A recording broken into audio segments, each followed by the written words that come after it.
ओम शांति।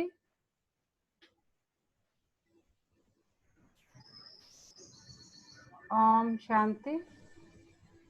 ओम शांति।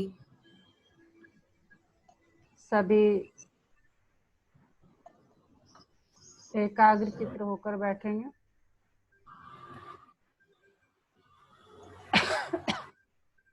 अपनी बुद्धि को चारों तरफ से हटाकर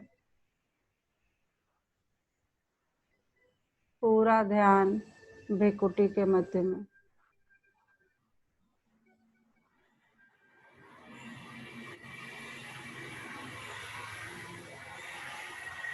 ये मुझ आत्मा का निवास स्थान है।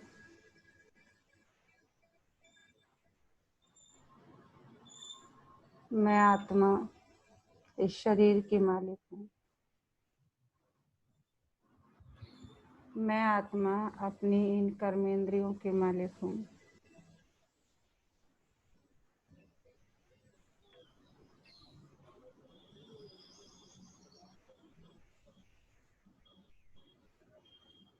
मैं आत्मा अभी अपने परम पिता परमात्मा के महावाक्य सुनूंगी।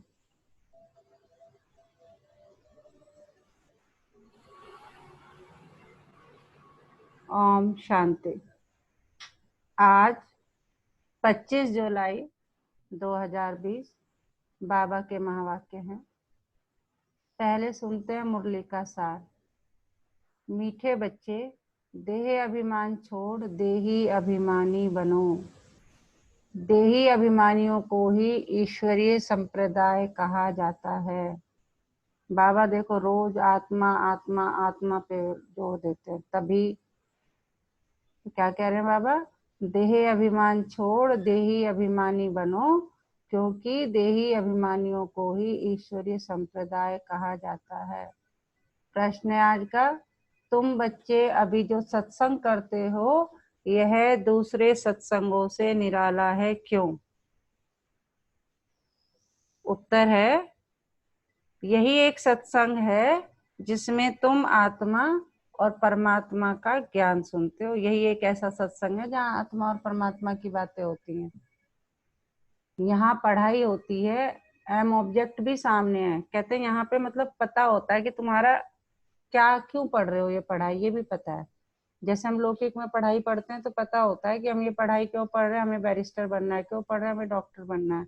ऐसे यहाँ भी तुम्हारे सामने विजन है, एम ऑब्जेक्ट है कि तुम्हें क्यों पढ़ाई कर रहे हो। ये यहाँ पढ़ाई होती है, एम ऑब्जेक्ट भी सामने है।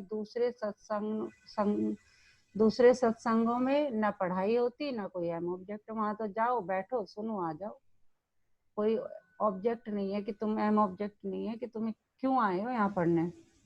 वहाँ पढ़ाने भी नहीं, ऐसे समझाते भी नहीं। जैसे यहाँ बाबा तो ऐसे समझाते जैसे टीचर है। अब तो एक बाप जो है अपने बच्चे को समझाता है। ओम शांति। रूहानी बच्चों प्रति रूहानी बाप समझा रहे हैं, रूहानी बच्चे सुन रहे हैं।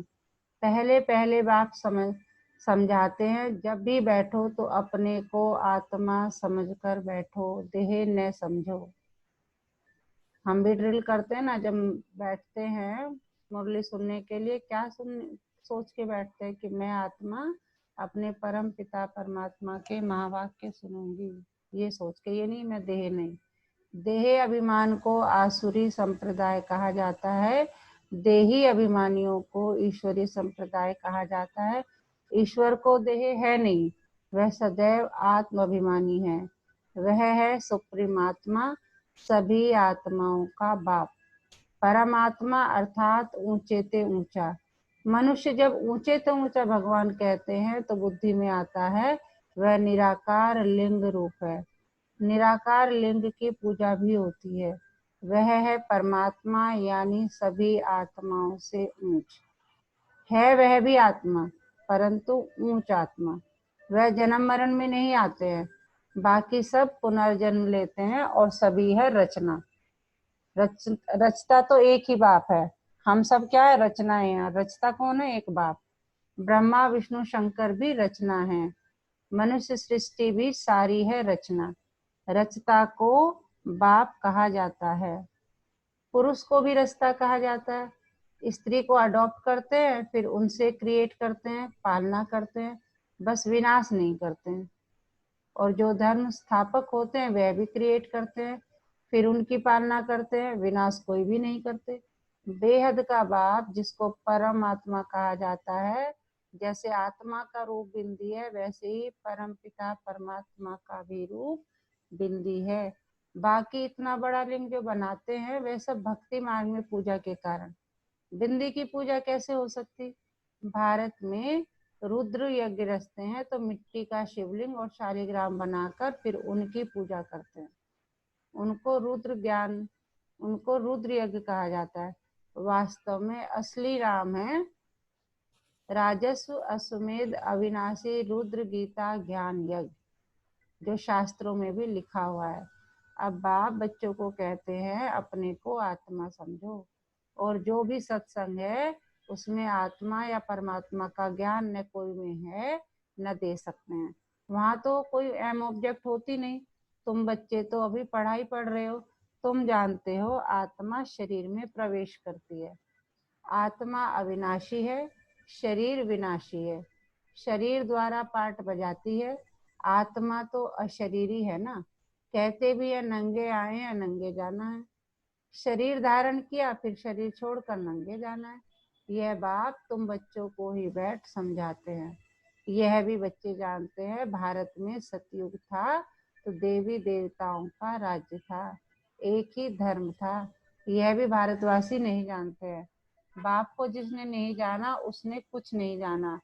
प्राचीन ऋषि मुनि भी कहते थे हम रचता और रचना को नहीं जानते हैं। रचयिता है बेहद का बाप, वही रचना के आदि मध्य अंत को जानते हैं। आदि कहा जाता है शुरू को, मध्य बीच को। आदि है सतयुग जिसको दिन कहा जाता है, फिर मध्य से अंत तक है रात। दिन है सतयुग त्रेता, स्वर्ग है वंडर ऑफ वर्ल्ड। भारत ही स्वर्ग था जिसमें लक्ष्मी नारायण राज्य करते थे। यह भारतवासी नहीं जानते हैं। बाप अभी स्वर्ग की स्थापना कर रहे हैं। क्या सुनाया सुप्रिया जी बाबा ने यहाँ तक? बाबा ने बताया है कि आत्मा जो है वो अविनाशी है और शरीर विनाशी है, और आत्मा परमात्मा की बात करी है कि हम सब आत्मा है और परमात्मा से ज्ञान लेते हैं। बाबा खुद आकर के हमें ज्ञान देते हैं और वो बार बार हमें याद दिलाते हैं, हर मुरली में याद दिलाते हैं कि तुम आत्मा हो, तुम्हें देह अभिमानी नहीं देही अभिमानी बनना है। जी, बाप कहते हैं तुम अपने को आत्मा समझो। हम फर्स्ट क्लास आत्मा हैं। इस समय मनुष्य मात्र सब देह अभिमानी हैं। बाप आत्म अभिमानी बनाते हैं। आत्मा क्या चीज है यह भी बाप बतलाते हैं। मनुष्य कुछ भी नहीं जानते। भल कहते भी हैं भृकुटी के बीच चमकता है अजब सितारा, परंतु यह क्या है, कैसे उसमें पार्ट भरा हुआ है, वह कुछ भी नहीं जानते। अभी तुमको बाप ने समझाया है। तुम भारतवासियों को 84 जन्मों का पाठ बजाना होता है। भारत ही ऊंच खंड है। जो भी मनुष्य मात्र है उनका यह तीर्थ है। सर्व की सदगति करने बाप यहाँ आते हैं। रावण राज्य से लिबरेट कर गाइड बन ले जाते हैं। मनुष्य तो ऐसे ही कह देते, अर्थ कुछ भी नहीं जानते। भारत में पहले देवी देवता थे, उन्हों को ही फिर पुनर्जन्म लेना पड़ता है। भारतवासी ही सुदेवता फिर क्षत्रिय वैश्य शूद्र बनते हैं। क्या बता रहे हैं? अभी हम क्या बनेंगे? देवता फिर क्षत्रिय फिर वैश्य फिर शूद्र। अभी हम शूद्र वर्ण में चल रहे हैं। अभी तो खैर ब्राह्मण में आ गए हैं। पुनर्जन्म लेते हैं ना, इस नॉलेज को पूरी रीति समझने में 7 रोज लगते हैं। जो 7 दिन का कोर्स कराया जाता है वही तो सब समझाते हैं कि भाई तुम क्या थे, अभी क्या बन रहे हो, कैसे बन रहे हो, कहाँ से आए हो, कहाँ जाना है। पतित बुद्धि को पावन बनाना है। यह लक्ष्मी नारायण पावन दुनिया में राज्य करते थे ना, उन्हों का ही राज्य भारत में था। बाबा कह रहे उन्हों का ही राज्य भारत में था।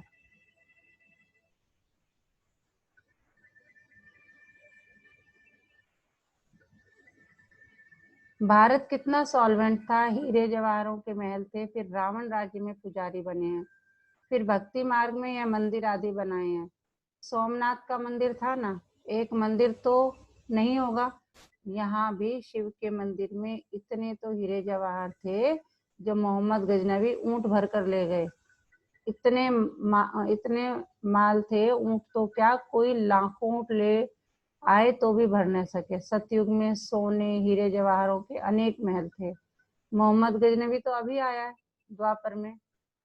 द्वापर में भी कितने महल आदि होते हैं। वे फिर अर्थक्वेक में अंदर चले जाते हैं। रावण की कोई सोने की लंका होती नहीं। रावण राज्य में तो भारत का यह हाल हो जाता है। 100% क्या हो जाते हैं, इरीजियस, अनराइटियस, इंसॉल्वेंट, पतित, विशेष। नई दुनिया को कहा जाता है वॉइसलेस। वॉइसलेस किसे कहा जाता है, नई दुनिया को। भारत शिवालय था जिसको वंडर ऑफ वर्ल्ड कहा जाता है। बहुत थोड़े मनुष्य थे, अभी तो करोड़ों मनुष्य। विचार करना चाहिए ना। अभी तुम बच्चों के लिए यह पुरुषोत्तम संगम युग है, जबकि बाप तुमको पुरुषोत्तम पारस बुद्धि बना रहे हैं। इस संगम युग पर बाबा हमें क्या कर रहे हैं, पुरुषोत्तम बना रहे हैं, उत्तम पुरुष बना रहे हैं, पारस बुद्धि बना रहे हैं। अभी हम क्या बने पड़े थे, पत्थर बुद्धि। बाप मनुष्य से देवता बनने की तुम्हें सुमत देते हैं। बाप की मत के लिए ही गाया जाता है, तुम्हारी गत मत न्यारी, इसका भी अर्थ कोई नहीं जानते। बाप समझाते हैं, मैं ऐसी श्रेष्ठ मत देता हूँ जो तुम देवता बन जाते हो। अब कलयुग पूरा होता है, तुम्हारी दुनिया का विनाश सामने खड़ा है। मनुष्य बिल्कुल ही घोर अंधियारे में कुंभकर्ण की नींद में सोए पड़े, क्योंकि कहते हैं, शास्त्रों में लिखा है, कलयुग तो अभी बच्चा है। 40,000 वर्ष पड़े हैं। 84 लाख योनियां समझने के कारण कल्प की आयु भी लंबी चौड़ी कर दी है। वास्तव में है 5,000 वर्ष। बाप समझाते हैं, तुम 84 जन्म लेते हो, न कि 84 लाख। बेहद का बाप तो इन सभी शास्त्रों आदि को जानते हैं, तब तो कहते हैं यह सब है भक्ति मार्ग के। बाबा कह रहे कि देखो मैं बेहद का बाप हूँ, मैं तो इन शास्त्रों आदि को सबको जानता हूँ। तभी तो कह रहे कि ये जो सब है शास्त्र वगैरह, वो सब क्या है, भक्ति मार्ग के हैं, जो आधा कल्प चलते हैं।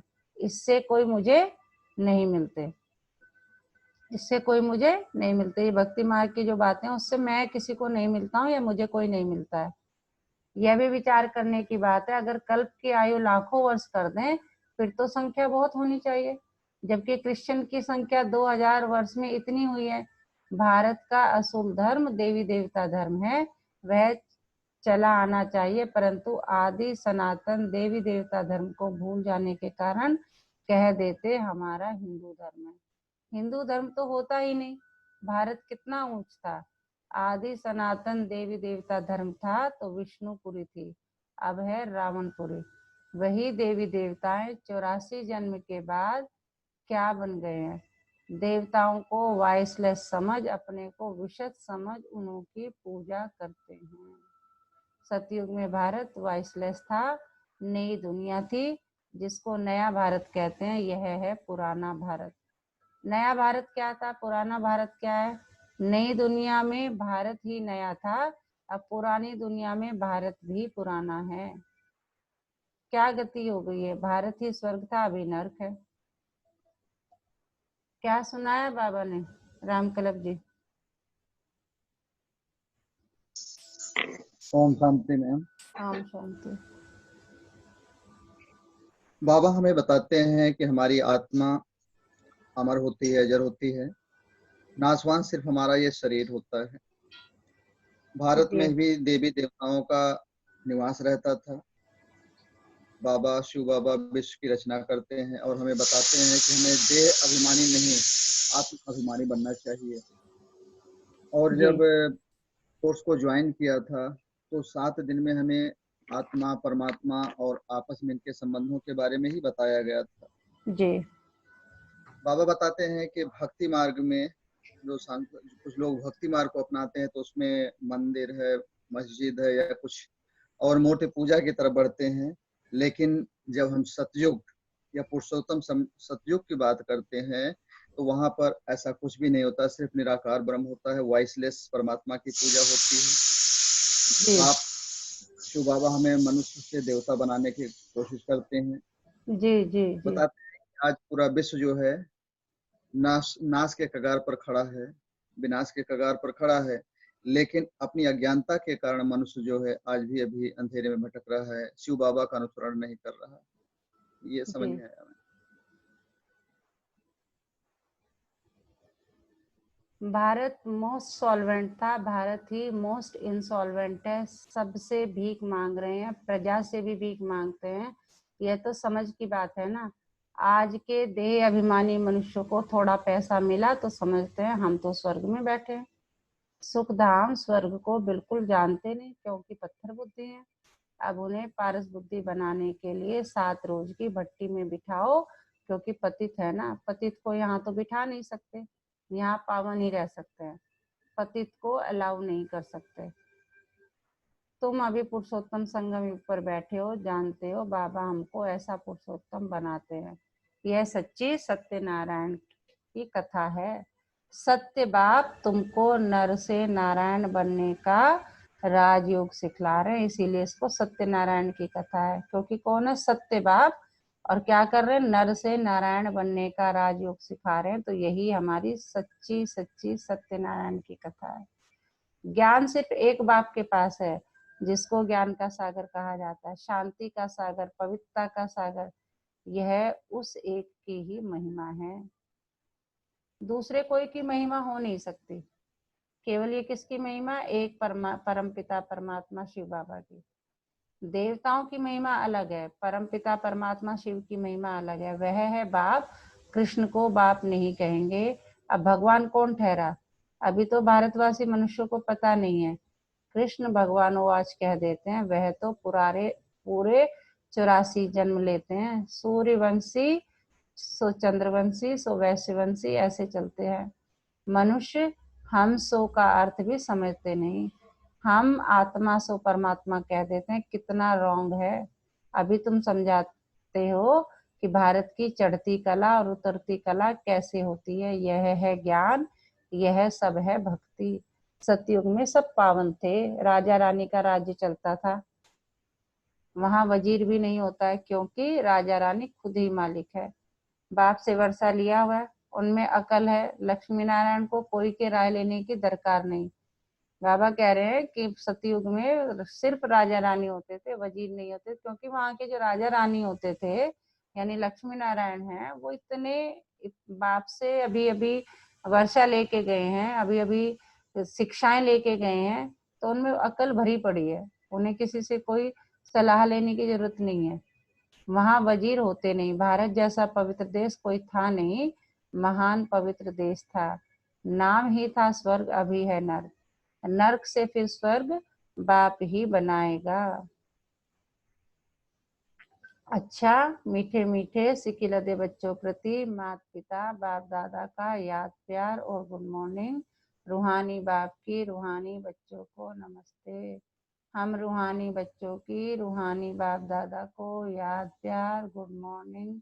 नमस्ते बाबा, नमस्ते, शुक्रिया बाबा, शुक्रिया हमें अपना बनाने के लिए, हमें रोज पढ़ाने के लिए। क्या सुनाया बाबा ने? बॉबी जी। ओम शांति दीदी। ओम शांति। बाबा बता रहे हैं कि जिस प्रकार एक मनुष्य अपना पुराना घर तोड़कर नया घर बनाता है और वही नया घर आगे चल के पुराना घर बन जाता है, तो बाबा मतलब उस घर का मालिक उसको फिर नया घर बनाता है। तो बाबा कह रहे हैं कि जब तक तुम देह अभिमान में पड़े रहोगे, जब तक तुम्हारा उद्धार होने वाला नहीं है, हमेशा अपने आप को आत्मा समझो। बाबा ने आत्मा की गुण के बारे में, आत्मा के ज्ञान के बारे में 7 योग का रोज बताया है, 7 दिन का कोर्स। और इसके बाद बाबा ने बताया कि पहले भारत की महिमा कैसे थी, लेकिन अब नरक बन गया है। मैं स्वर्ग की स्थापना कर रहा हूँ, वहां पे जाने के लिए तुमको शुद्ध पवित्र आत्मा बनना पड़ेगा।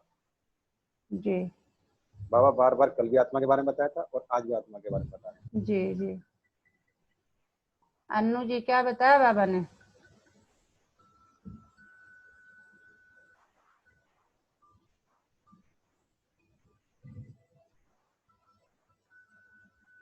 लगता आवाज नहीं। हाँ मैम बाबा जी ने बताया है कि हमें अपने आप को हमेशा ही आत्मा समझ के ही रहना चाहिए। अभी हम नरक में चल रहे हैं, आगे हमें सतयुग में जाना है। उसके उसके लिए हमें बाबा के प्रवचन को सुनना है। और महावाक्य, ये प्रवचन नहीं होते, बाबा के महावाक्य हैं ये। हाँ, बाबा ने कहा मैं ही एक ऐसा हूँ जो तुम्हें बैठ के यहाँ पढ़ाता हूँ। और सत्संगों में जाते हो ना, वहाँ कोई एम ऑब्जेक्ट होता है कि क्यों पढ़ रहे हो, है ना। तुम्हारे सामने कोई पढ़ाने वाला नहीं होता वहाँ एज ए टीचर, और वहाँ कोई एम ऑब्जेक्ट भी नहीं होता जैसे यहाँ लौकिक में होता है कि तुम बैरिस्ट्री के लिए पढ़ रहे हो, डॉक्टरी के लिए पढ़ रहे हो। ऐसे ही बिल्कुल वहां भी और सत्संगों में ये नहीं होता। यहाँ लेकिन पता है तुम्हें कि तुम क्यों आए हो, कौन पढ़ा रहा है और तुम्हारा एम ऑब्जेक्ट क्या है। Very good. धारणा के लिए मुख्य सार। एक बाप की सुमत पर चलकर मनुष्य से देवता बनना है। इस सुहावने संगम युग पर स्वयं को पुरुषोत्तम पारस बुद्धि बनाना है। कौन सा संगम युग है? सुहावना संगम युग। इस पर स्वयं को पुरुषोत्तम पारस बुद्धि बनाना है। 7 रोज की भट्टी में बैठ पतित बुद्धि को पावन बुद्धि बनाना है। सत्य बाप से सत्य नारायण की सच्ची कथा सुन नर से नारायण बनना है। आज का वरदान। फरिश्तेपन की स्थिति द्वारा बाप के स्नेह का रिटर्न देने वाले समाधान स्वरूप भव। देखिए, फरिश्तेपन की स्थिति, एंजल स्टेज ले लीजिए, हर दुख सुख से बिल्कुल न्यारे, हर मोह किसी चीज से भी न्यारे। कहाँ से ले रहे हैं हम सारे? बाबा से, शिव बाबा से शक्तियां लेकर, गुण भरकर फरिश्ते। और फिर क्या करना है? समाधान स्वरूप सृष्टि को देना है, विश्व को देना है। फरिश्तेपन की स्थिति द्वारा बाप के स्नेह का रिटर्न देने वाले समाधान स्वरूप भव। फरिश्तेपन की स्थिति में स्थित होना, यही बाप के स्नेह का रिटर्न है। ऐसा रिटर्न देने वाले समाधान स्वरूप बन जाते हैं। समाधान स्वरूप बनने से स्वयं की व अन्य आत्माओं की समस्याएं स्वतः समाप्त हो जाती है। तो अब ऐसी सेवा करने का समय है, लेने के साथ देने का समय है। इसलिए अब बाप समान उपकारी बन पुकार सुनकर अपने फरिश्ते रूप द्वारा उन आत्माओं के पास पहुंच जाओ और समस्याओं से थकी हुई आत्माओं की थकावट उतारो। वेट मत करो, तुम्हें दिख रहा है तो बाबा का ज्ञान सुना डालो। शुरू में लगेगा आत्मा को, बाबा कहते हैं ना इंजेक्शन लगने में भी टाइम लगता है, हर किसी को नहीं लगता जल्दी से इंजेक्शन। आज का स्लोगन है, व्यर्थ से बेपरवाह बनो मर्यादाओं में नहीं। व्यर्थ से बेपरवाह बनो मर्यादाओं में नहीं। आज का मीठा मोती। ईश्वर के कार्य में तन मन धन लगाना और औरों का तन मन धन ईश्वर के कार्य में लगाना सच्ची और सबसे बड़ी सेवा है। ईश्वर के कार्य में तन मन धन लगाना एवं औरों का तन मन धन ईश्वर के कार्य में लगाना सच्ची और सबसे बड़ी सेवा है। ओम शांति।